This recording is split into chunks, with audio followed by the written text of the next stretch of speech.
You know, I really wish we could stop with this nonsense that we're seeing in car design today when it comes to car interiors. Just removing anything that made the interior special, removing all the physical buttons, and just have a bunch of pixels all over the interior. Now we can see with the new Cayenne EV that this is in fact the exact direction that we're gonna go in. With the spy shots that we have from Car Scoops, you can see the interior right here. I'm gonna talk more about this when we jump into Photoshop and dissect what we see. What is going on with these interiors? And also, we want to show you the evolution from 2015, from the 2015 Cayenne to 2026, and just the direction we're going. And are we going in the right direction? How much more minimalist design are we going to implement before we maybe reach a turning point and say that this, we don't really have anything that separates us from any other brands because everybody's just using screens today. So mind-blowing to me, and I want to hear from interior designers in the comments, if there are any interior designers. I want to hear your reasoning why we're heading into this direction. If it's the decision of the interior designers, or I think it's obviously a decision from higher ups, but I want to hear the reason why are we heading in this direction. Before we jump into Photoshop here, let's have a look at this article from Car Scoop's. Going to link it down below, and let's see what this Cayenne EV is all about. So Porsche's electric Cayenne dash packs 4 screens and barely any buttons. Interior spy shots show the SUV's new console, screen layout, and toggle gear shifter. In addition to the digital gauge cluster, the SUV's dash has three more touchscreens. Uses the same PPE platform as Macan Electric, and it will be unveiled later this year. So Porsche has recommitted to building combustion cars, which is great. Always great to hear that in response to slower than expected growth in the luxury electric sector. We kind of knew that already. We sort of saw it coming, specifically in the luxury vehicle EVs. It's going to be very hard to sell EVs in that sector for now until battery technology and charging technology catches up. But it's still got plenty of EVs in the pipes. So you got 3 screens on the upper level of the dashboard. You can see that right here. 3 screens right here. You have one curved and non-touchable display set back from the main dash. This one right here serves as a configurable gauge cluster.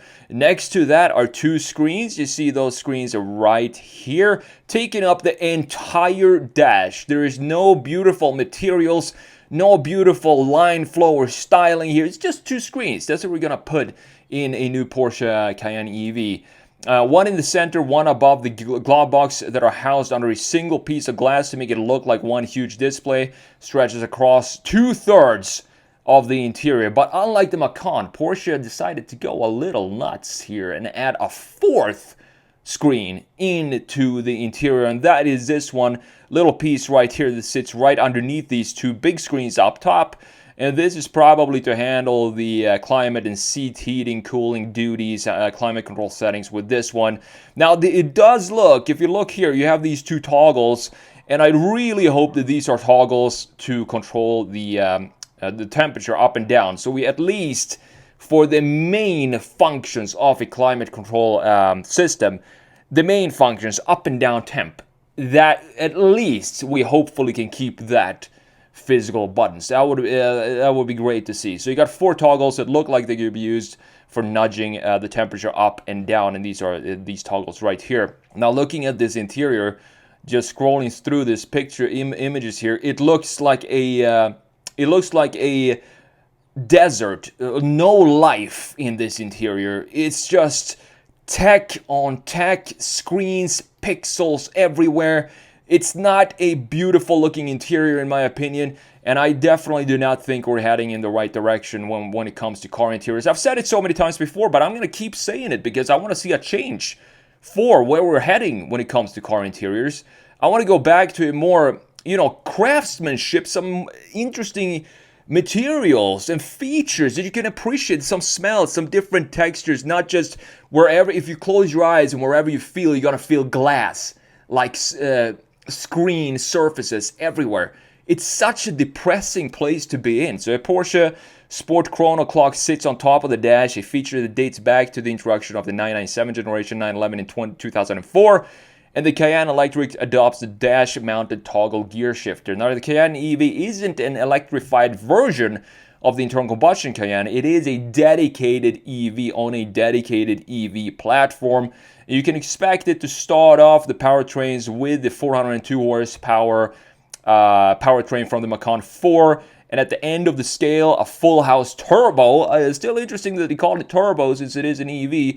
Will easily eclipse the 630 horsepower you have in the Macan EV turbo. Now, it will be introduced later this year and probably see it on the streets in 2026, priced from around $90,000, with the top of the line probably eclipsing $130,000 for the top of the line. Now, looking at the design here with this front end, the front end looks decent. It looks like a Cayenne. It has some interesting camo here to make it look like the headlights are actually bigger than they are. Not sure why Porsche is doing this, because clearly very easily see that the headlight unit is actually just this part. It looks very, very interesting. The front end looks to have some decent cooling down here. It almost looks like an internal combustion engine. But when it comes to the proportions of this, you can still tell that this has these EV bubble proportions, specifically looking at the dip here in the greenhouse and how big the greenhouse is compared to the rest of the body, and also the short hood in the front end. And generally, I'm just not a massive fan of 95% of EVs just when it comes to the proportions of them. I don't think they look specifically beautiful. Just a quick reminder that Analog Designer Pro Pack, thanks to the 100K subscribers here on the channel, I'm running a special promotion this month only. $29 for the full 11-hour course. This is an absolute steal, and I'm glad to see that a lot of you already took advantage of this deal these past couple of days, because I want to get more people back into analog sketching. I feel like we're losing that skill, and I don't want it to get lost. So if you're interested in this, go and check it out at analogdesignerpropack.com. I'm going to link it down below as well. So with that said, let's jump into Photoshop here. There's a lot to talk about, and I want to go through it here in this video without trying to make it too long. So, talking about the exterior design, we have the, as you can see, the cooling here. Very substantial cooling in the lower section and intakes. This looks to be all covered up with some sort of, I'm not sure what this material is. If we zoom in, you can see that it's this gloss texture right here with some, I'm not sure what these bars inside here are, if these are styling features or maybe active shutters. I'm not entirely sure. We have some openings here on the side, and this looks maybe to be daytime running lights. I'm not sure because we don't really have it on this side. And we also have, of course, an opening down here in the bottom for the battery cooling. You can see it being open right here with these slots. These might actually be active shutters in the lower section of the vehicle, or they maybe just open at all times. Now, looking at the headlight unit, this looks very much like the internal combustion engine Cayenne from 2024, the facelift, or 2025. The facelifted version, very slim. They don't have the rounded shape like we used to have back in the day. And we also have a very simplistic styling on top of the hood, which is great to see because this is what Porsche is all about. They've never really had very sharp designs in their vehicles, very rounded and I wouldn't call it bubbly, but rounded in good proportions generally for Porsches.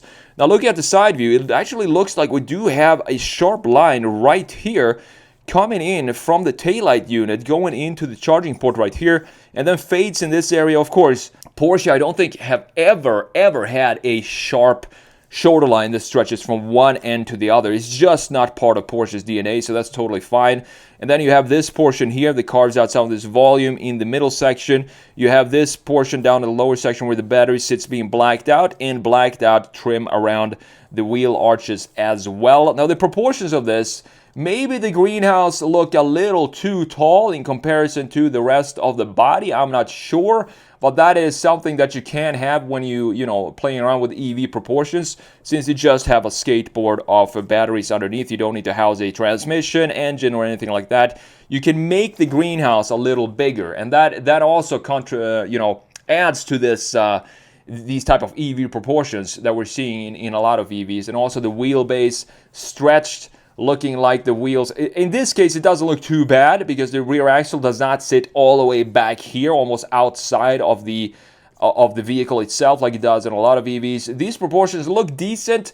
The only thing I would maybe want to change is just raise up this shoulder line a little bit to create a slimmer greenhouse. Of course, that is going to affect the view that you have from the inside of the cabin. Is you're going to have less glass surface, but I think it's going to look better and look more sporty. Now, looking at the rear end, looks to be very horizontal here for the rear end graphics. We have 3 design elements here. I'm not sure if these are actually the production version taillights, or if we're actually, I do think, I have a feeling we're probably gonna get a full light bar here. This being a Porsche Cayenne, it just feels natural maybe to have that.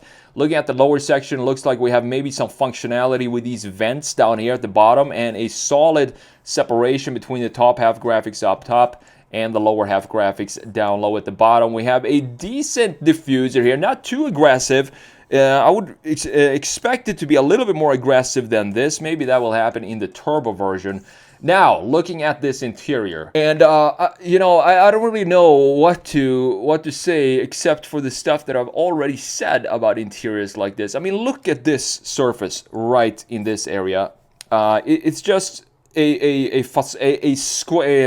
flat surface with screens. That is all you get. It doesn't even feel like they put in a lot of effort designing the vents. Now, this, of course, being a prototype, not entirely sure what the rest of the production version of this interior is going to look like, but they can't make changes. I mean, the screens are definitely going to be here. This screen is going to be here. The gauge cluster screen also going to be here. We have some nice vents looking decent up top, and the steering wheel also lacks a lot of buttons. We have a couple of buttons here in the drive modes, of course, for the toggle on the steering wheel. But I mean, we're going to compare this to the 2015, and I'm going to let you know. I mean, I want to hear your opinion. Which do you prefer to go in and sit and have a cross-country road trip in?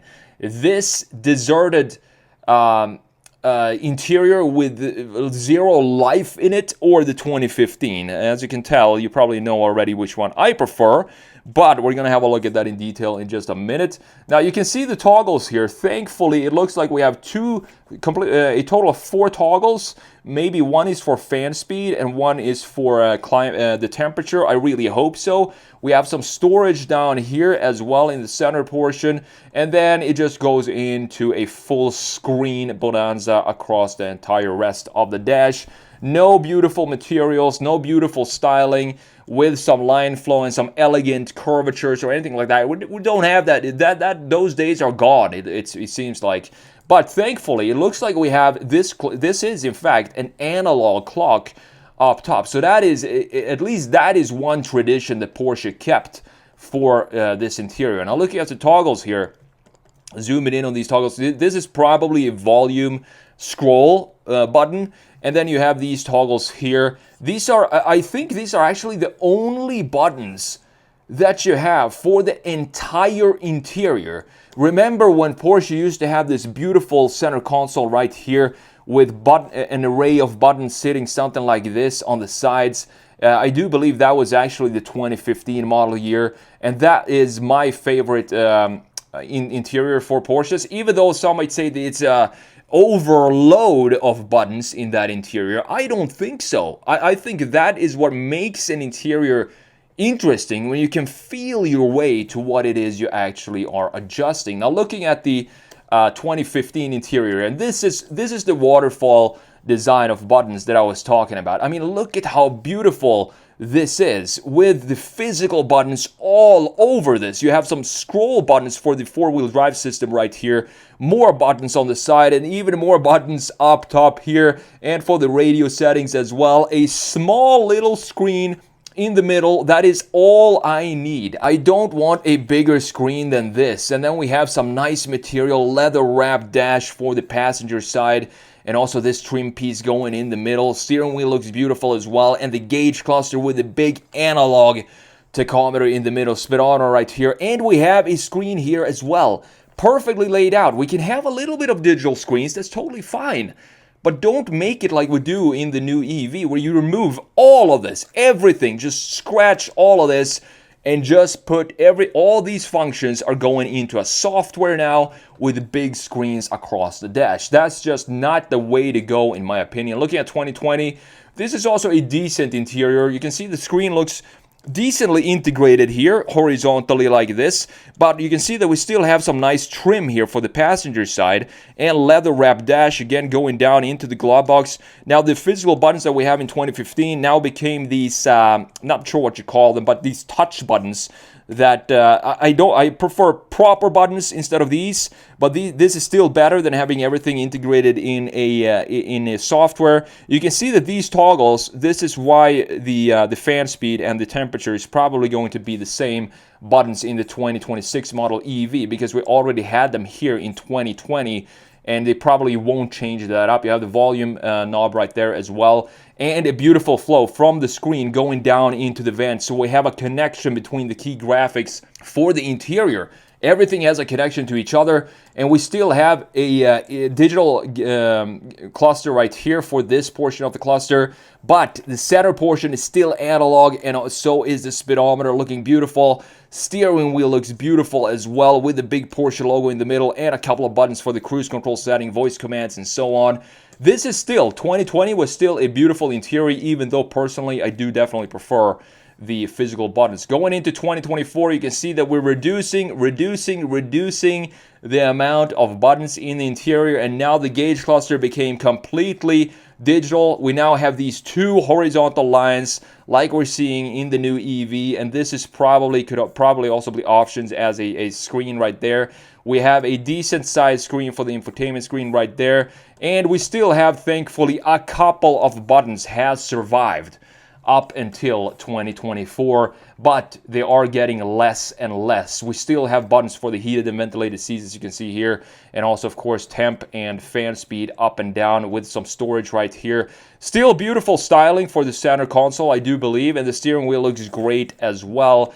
Now, last but not least, coming into the EV 2026, and now, unfortunately, they held on for a long time, these buttons here in the middle, but unfortunately for 2026, as you can see, everything has been stripped down to a lifeless interior with absolutely nothing to appreciate when it comes to the interior design. With these two screens, we have another screen down here. Thankfully, these toggles, as I said, still survived, and the gauge cluster, of course, all digital now as well. So I want to hear from interior designers, if there are any professional car interior designers in watching this video. I want to hear what the reason is for removing all physical buttons. Is it because of cost?